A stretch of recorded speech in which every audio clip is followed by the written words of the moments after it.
નમસ્કાર વિદ્યાર્થી મિત્રો, ફરી એકવાર નવા વિડીયોની અંદર આપ સર્વનું હાર્દિક સ્વાગત છે. આજે આપણે આંકડાશાસ્ત્રની અંદર મધ્યક અને એમાં બે ખૂટતી આવૃત્તિઓ કેવી રીતે શોધવી એનો દાખલો શીખીશું. ખાસ ઇમ્પોર્ટન્ટ દાખલાઓ છે, કેમ કે પરીક્ષાની અંદર આ પ્રકારના દાખલાઓ ખાસ પૂછાતા હોય છે કે મધ્યક આપી દીધો હોય અને બે ખૂટતી આવૃત્તિઓ કેવી રીતે શોધી શકાય. તો એવા પ્રકારનો દાખલો આજે આપણે શીખવા જઈ રહ્યા છીએ. તો સૌથી પહેલાં આપણે વિગત જે આપી છે કે નીચેના આવૃત્તિ વિતરણનો મધ્યક 28.5 છે અને કુલ આવૃત્તિ 60 છે.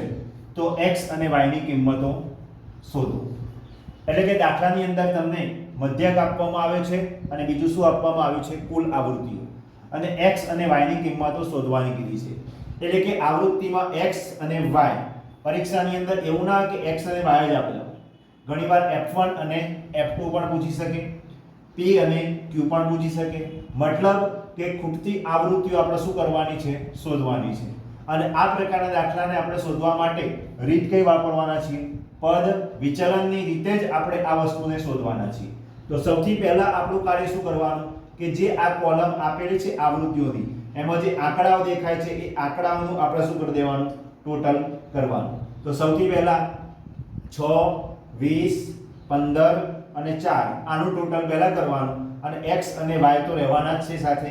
એટલે કે જે આપણને મળશે એને આપણે કહીશું સિગ્મા fi, જેનું મૂલ્ય આપણને કેટલું પ્રાપ્ત થશે? તો x y 4, 15, 20 અને 6 નું ટોટલ થશે 45. તો અહીં લખી દઈએ 45. આવી કંઈક આપણને વિગત મળશે x y 45. બીજી કોલમ હવે જે xi ની એટલે કે મધ્ય કિંમત, તો જે પહેલો વર્ગ છે 0 થી 10, તો એની મધ્ય કિંમત જે છે એ આપણે અહીંયા લખીએ કે મધ્ય કિંમત કેટલી મળશે? 5. હવે વર્ગ લંબાઈ જોવાની કે બધામાં વર્ગ લંબાઈ કેવી છે? એક સમાન આપી છે. તો વર્ગ લંબાઈ સમાન હોય તો મધ્ય કિંમતમાં એ વર્ગ લંબાઈને આપણે શું કરતા જવાની? ઉમેરતા જવાની. તો અહીંયા મળશે 15, 25, 35, 45 અને 55. આ લખી દીધી આપણે મધ્ય કિંમત xi આપણને મળી ગઈ. હવે આગળનું સ્ટેપ કે જેની અંદર પદ વિચલન કરતા હોય તો આપણે મધ્યક એમાં શું કરવું પડશે? ધારવો પડશે. તો મધ્યક આપણે ધારીએ છીએ. હવે ઘણીવાર એવું થાય કે બરોબર વચ્ચેનો નંબર આપણે શીખ્યા છે ધારવાનો, અહીંયા 20 અને 15 આ બે વચ્ચેનો નંબર આવે છે, પરંતુ આમાંથી આપણે કોઈને એ ધારીશું નહીં. એવા પ્રકારની કે જે ખૂટતી આવૃત્તિમાં જે x કાં તો y હોય એની સાથેની જે xi હોય એને જ આપણે a તરીકે પસંદ કરીશું, એટલે ધારીશું. તો અહીંયા ધારેલો મધ્યક આપણે કયો રાખીશું? 15. બરાબર છે. આ ખાસ વસ્તુ શીખવાની, કેમ કે અહીંયા જ્યારે a ધારશો એટલે આ કોલમની અંદર શું થઈ જશે? 0. એટલે આપણો એક ખૂટતી આવૃત્તિ વાળું મૂલ્ય શું થશે? 0 થઈ જશે. એટલે આપણા માટે ઘણું સહેલું થશે. ત્યાર પછી હવે આપણે કરવાનો છે કે ભાઈ અહીંયા જે a ધાર દીધો, કોલમ નંબર આપણે કઈ ભરવાના છે હવે? ચોથી uy. તો એના માટેની આ સૌથી સહેલી મેથડ કે જ્યાં a હોય ત્યાં શું લખી દેવાનું? 0. ઉપરના નંબરો માટે ઋણ તો -a, નીચેના માટે ધન 1, 2, 3 અને 4. તો આ લખાઈ ગઈ આપણે uy ની કોલમ. uy ની કોલમ થઈ ગયા પછી જે આપણી કોલમ છે fi uy, એટલે કે આવૃત્તિ અને આનો ગુણાકાર કરવાનો. તો 6 અને 1 નો ગુણાકાર કરીશું, 6 એકા 6, તો કેટલા મળશે? -6. હવે x અને 0 તો મૂલ્ય કેટલું થઈ જશે? 0. આના માટે આપણે ધાર્યું છે એના બરાબર જે અહીંયા 15 ધાર્યું છે ને એ આના માટે ધાર્યું છે, જેથી અહીંયા શું થઈ જાય? 0 થઈ જાય. 20 એકા 20, 15 દુ 30, 3 અને y નો ગુણાકાર એટલે 3y અને છેલ્લે 4 ચોગુ 16. આટલી ગણતરી થઈ ગઈ. હવે આંકડાઓમાં આ -6 છે અને આપણે પહેલા 20, 30 અને 16 નું ટોટલ કરીએ તો કેટલું થશે? 66. 66 માંથી 6 શું કરી દેવાના? માઈનસ કરી દેવાના. તો 66 ની 6 માઈનસ કરી નાખો એટલે કેટલા મળશે? 60. તો 60 કેવા છે? પ્લસ, અને એની સાથે કોણ છે? 3y. તો એ વિગત લખી દેવાની કે 60 પ્લસ 3y. આ આપણી શું મળી ગઈ છે? Sigma fi uy. તો એ વિગત અહીં લખી દઈએ કે સિગ્મા fi ui આપણને મળી ગઈ 60 પ્લસ 3y. હવે જે આપણે મૂલ્ય મેળવેલું છે તો એની અહીંયા થોડીક ડિટેલ ગણી લેવાની કે x પ્લસ y બરાબર કેટલા મળ્યા છે 45 અને કુલ આવૃત્તિ કેટલી આપી છે 60. તો એને અહીંયા કેલ્ક્યુલેશન કરીએ માટે x plus y plus 45 is equal to કેટલા છે 60 એ આપણને રકમમાં આપી દીધું છે.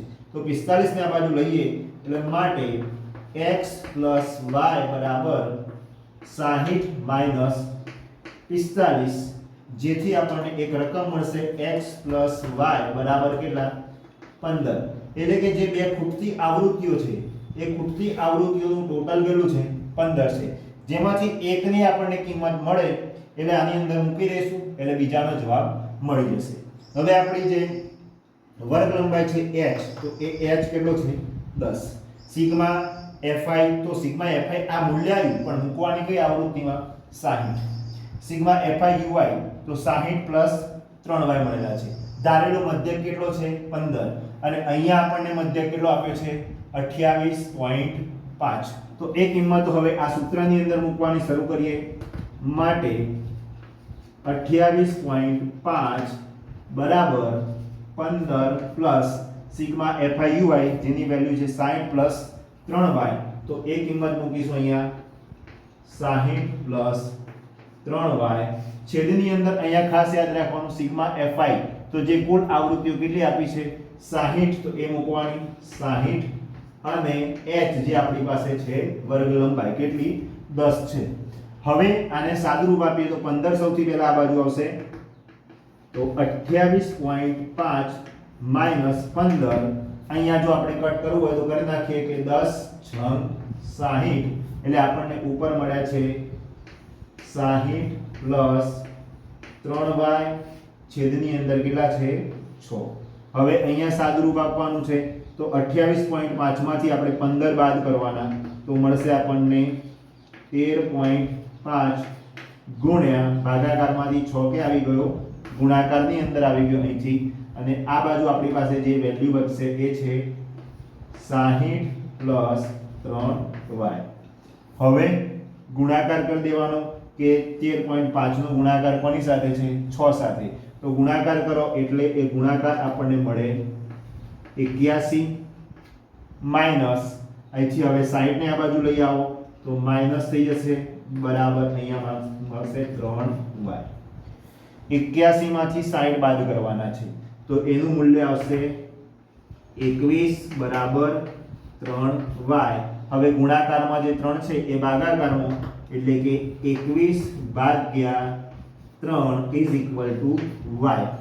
તો જે y ની વેલ્યુ જે છે એ આપણને મળશે 3 સત્તા 21 માટે y ઇઝ ઇક્વલ ટુ 7.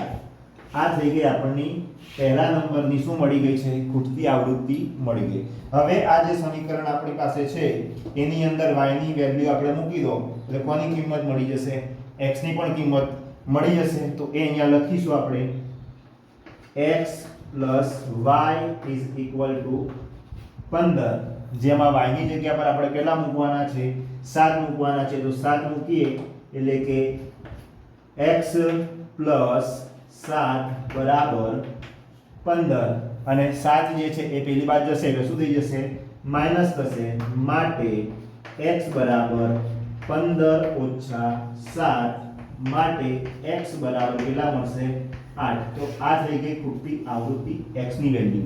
તો આમ x બરાબર 8 અને y બરાબર 7 આ રીતે આપણે મધ્યકની અંદર બે ખૂટતી આવૃત્તિ શોધવાની હોય તો આવી રીતે શોધી શકીએ છીએ.